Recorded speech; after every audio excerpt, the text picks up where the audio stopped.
guys, it is Aoife from Fred Weasley Died Laughing, and I'm here with another weekly wrap up. So I got 5 books read this week and I'm going to tell you all about them now. I'm sorry that this wrap up is up later than usual. Again, just I was working all day, so I did not get much of a chance to film today. So yeah, so that's what happened.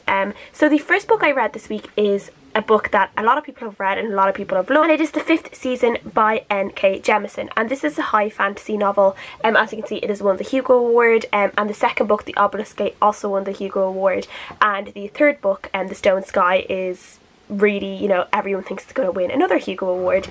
So this is, as I said, a much loved fantasy series, and it is set in this kind of on this continent called the Stillness, and it follows 3 different characters, a woman called Essen, a young girl called Demea, and another younger woman called Cyanite.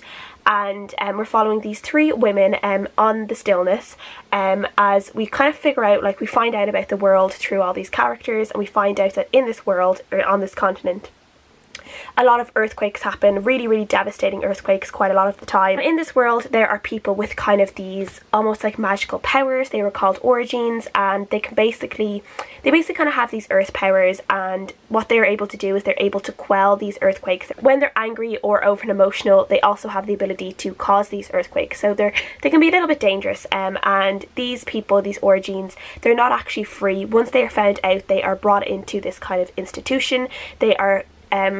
They're taught how to control their powers, and they are used by this institution to go out and kind of help different areas, help in different places, but they're not really a free people. They're kind of almost like slaves. So we are finding all this out through all these characters, and we're finding out what is happening in this 5th season. We're finding out how all these characters are connected, if they are at all connected, and it kind of goes from there. I really enjoyed this. I thought as a fantasy it was really extraordinary. The world was just so well developed. You can see how much work has been put into developing this world and figuring out what is going on in it. There is this kind of question of whether it is science fiction or fantasy by the end of it. I still think it's fantasy. Yeah, it's a little bit of an interesting one. I really enjoyed that all the characters are more or less characters of colour. All the characters, again, are female, so that was great to see in a fantasy novel. Essen is a mother, and her narration is actually in 2nd person, which is really strange, which also kind of has almost like makes it feel a little bit like literary fiction at times, which is a really interesting way to read fantasy, because I'm definitely not used to 2nd person narrative in fantasy. I really enjoy this book. I just wouldn't say that it's like my favourite fantasy I've ever read, so I gave it a really strong 4 out of 5 stars. I did pick this up for a very exciting reason, particularly, and I will have more about that in the next coming weeks. I will have something up about that, but just stay tuned and to find out why. The next book I read was a doggy book, and it was a book I picked up on NetGalley, and it was a much shorter book. It was only 96 pages, and it was Norton's philosophical memoirs by Håkan Nesser. This is just a very short, sweet book about a dog's life with his family. It was just really sweet, and it was really funny at times, and there was a couple of anecdotes with different people that he met. One in particular I thought was really good. He met this man when he was out on a walk. I think it was kind of like a mountainside walk, or a cliffside walk, and he met this man who was obviously in a very bad place, and he basically kind of helped this man see that there were brighter things to look forward to in life, and, you know, kind of almost encouraged this man to go out and get a dog for himself for companionship and a little bit of happiness, and it was just a really nice little bit in this book.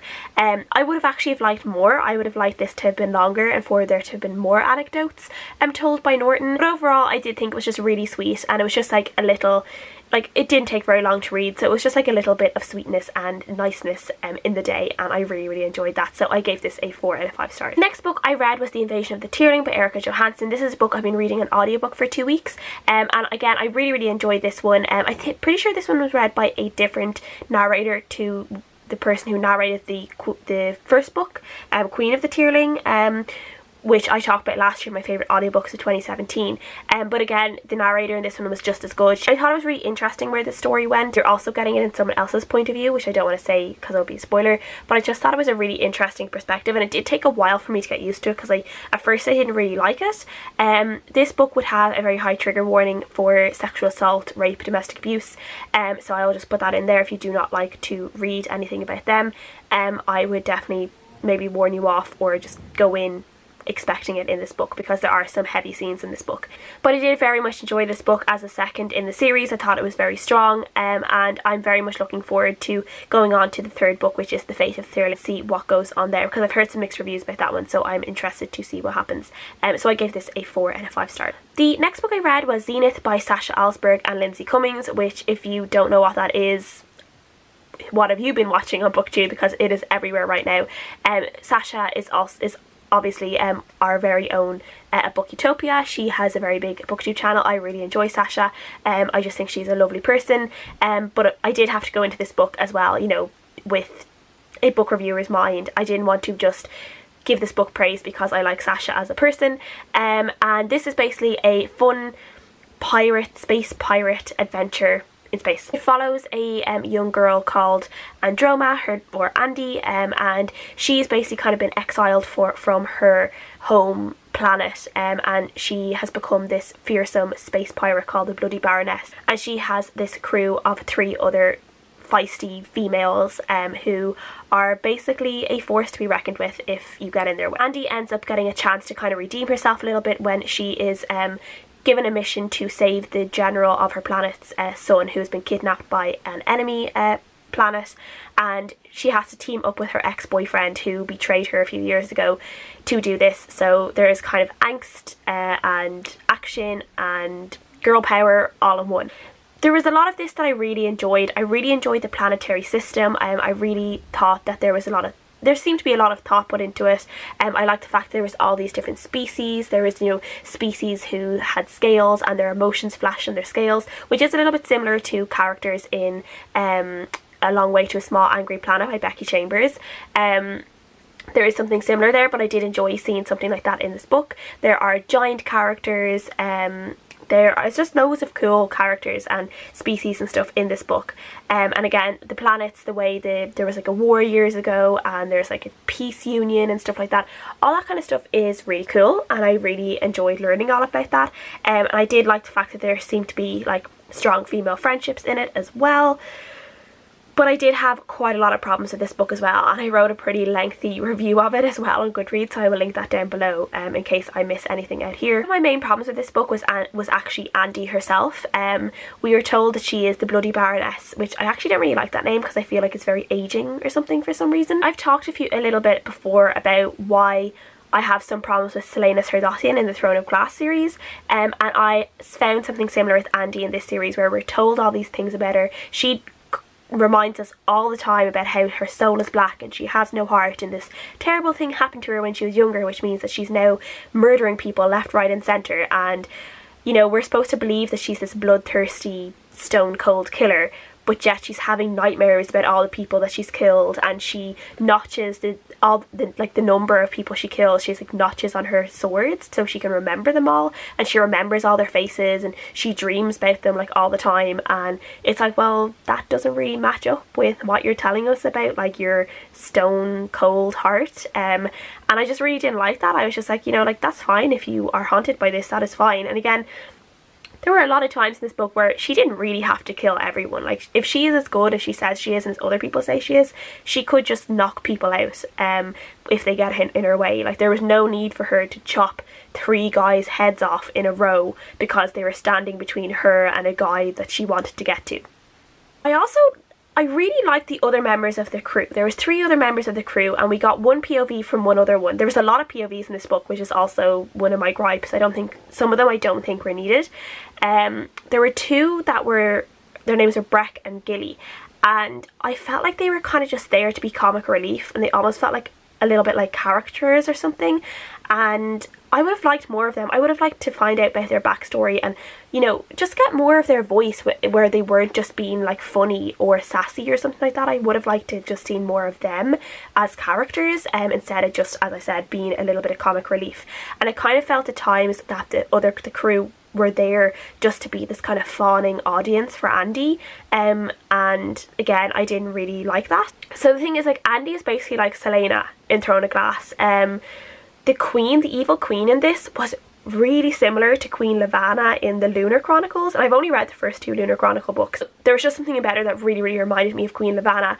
And then the male character Dex, I I actually just kept thinking of Flynn Rider in Tangled when I was thinking about him. Like, I kept waiting for him to do the smolder, which is really funny to me. But I did really enjoy him. He was one of my favourite characters. So overall, I gave this a 3 out of 5 stars. I will probably read the next one. Like, I probably will, even though I did have some problems with this one, because I want to find out what happens. But yeah, 3 out of 5 stars. It wasn't terrible, but it wasn't great either. And the last book I read this week was Water in May by Ismee Williams, and this is, I got this in exchange for an honest review from Abrams and Chronicle Books, and this is a YA contemporary about a young girl called Mary who's 15 and she's pregnant, and she finds out that her baby, when she's only about 20 weeks pregnant when she finds out that her baby only has half a heart. So she's kind of left in this kind of situation where she could continue on with the pregnancy full term, and her baby will have to go through loads of surgeries once he's born, and you know, he might not even survive shortly after birth. He could die very soon after birth, or she could, you know, terminate the pregnancy and, you know, possibly save her baby a lot of suffering. And she's basically this very big decision to make. She's living a very like tough life. She's raised by her grandmother, both of her parents kind of abandoned her. She's been raised by her grandmother. She's a little bit of a tough cookie. She always had to fight for everything she has. One of the great things I like about this, she's a really great female like friendship group. There's like 4 of them all together, and her 3 best friends are really there for her whenever she needs them, and they're like just there to support her whatever she wants to do, and I just thought that was great. They were always there by her side, always there when she needed them, and I really enjoyed that. But there were some things in this that I didn't like either. Mary was kind of tough to read at times because she's just so angry all the time. Her voice is so angry, and while I understand a lot of her anger, it just gets a little bit exhausting to read that all the time. She was just so angry. She was always trying to fight with people, and you know, you just kind of wanted to shake her a little bit and tell her to calm down and just listen to what people were trying to tell her. I also found at the start of this book, I found it quite hard to get into. Mary has been raised in a Dominican family, and she speaks a lot of Spanish, and her friends all speak Spanish, so they're speaking loads of Spanish like all throughout the book. There's all these Spanish phrases and stuff. They have a way of talking as like they're talking like teenagers a lot of the time, and I just found it a little bit jarring at first to get into and to really get her voice, and it kind of calms down about halfway through. It's not as, you know, there's not as much of it, but at first it was definitely a little bit of a struggle to get through and get into. I also didn't really like near the end when Mary was in hospital, and she seemed to have a little bit of an attitude towards a lot of the nurses in the hospital, and particularly all like the female doctors and the female nurses. She didn't like any of them. She only liked her doctor, who was a male, and one nurse who her doctor introduced her to, and I don't know, I just thought it was a bit weird that she had this attitude towards a lot of the doctors and the nurses. And the author in this is like a pediatric cardiologist, so she knows what she's talking about, and the whole thing with the whole condition that the baby has, like, it goes into a lot of detail about that, but in a way that you can understand, which was really interesting. But I just thought it was a bit funny, in my opinion, how Mary seemed to treat a lot of the hospital staff.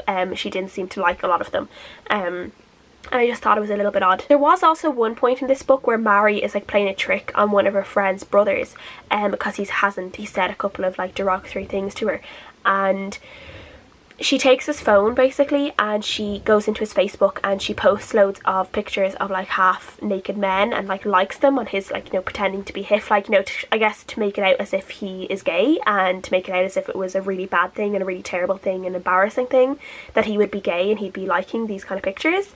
And that made me a little bit uncomfortable. I didn't really like that, and nothing was ever brought up about that again. So yeah, I just thought that was a little bit, I didn't really like that. So overall I gave this like between a 2.5 to 3 stars. I'm not sure if I would recommend it, but if you pick it up and you're interested in reading this kind of book, like you don't get a lot of stories like this. This is an own voices book, I should say, as well. So yeah, it wasn't great. It was okay. 2.5 to 3 stars. So that is everything I read this week. Please let me know what you guys think down below, and I'll see you guys again next time. Bye.